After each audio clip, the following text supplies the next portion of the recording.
આવો મોકો બીજી વાર નહીં મળે. તમારી દીકરીનો સંબંધ મારા દીકરા સાથે સ્વીકારી લો અને તમારા ઘરને બચાવી લો.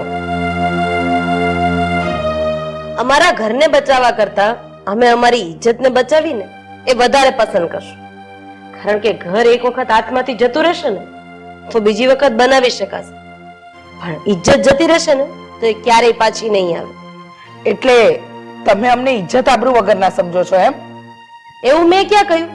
એ તો તમે ખુદ જ બોલી રહ્યા છો.